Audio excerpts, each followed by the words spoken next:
In the gospel text of today, which is taken from chapter 6, verses 52 to 59 of the Gospel of John, we continue hearing from the discourse on the bread of life. At the beginning of this text, the people are discussing about Jesus talking about giving themselves his flesh to eat.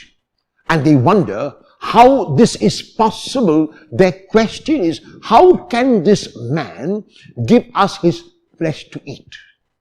And Jesus realizes what they are discussing, and Jesus hears the question of their discussion and responds, and once again in his own imitable way takes them up to a higher level.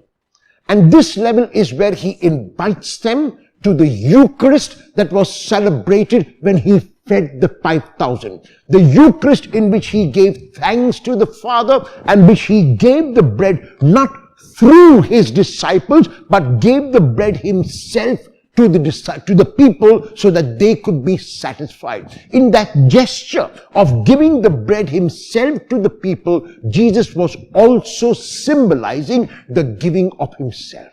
So when he speaks about his own flesh and his own blood, what he talks about is that his giving of himself as a ransom for the salvation of the whole world. Jesus will hold nothing back. The flesh and the blood which Jesus speaks are metaphors for his complete giving. In Philippians chapter 2, verses 5 to 11, we read about this kenosis, the self-emptying of Jesus.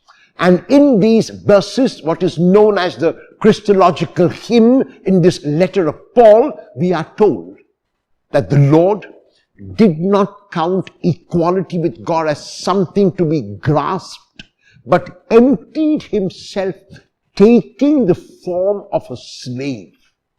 And becoming a slave, he became even humbler to accepting death on a cross. So therefore, when Jesus speaks these verses about giving his flesh and blood for the life of the world, he is speaking of that day when people will not recognize that he is God's Son.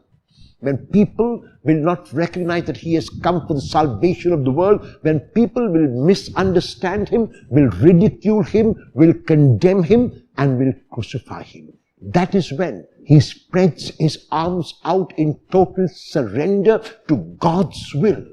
That is when he will invite people to come to him and will draw people to himself, that he will be God's Son and will have drawn them to himself. So the life of Jesus, the flesh and blood that he speaks about in the gospel text of today, is a reference to his death on a cross.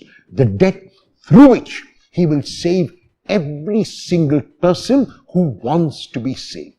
He invites us today to make a reflection on his own self-giving. A self-giving through his life, which culminated in his giving himself totally on the cross, and invites us to imitate him in that way. Will I imitate Jesus in my own self-giving today?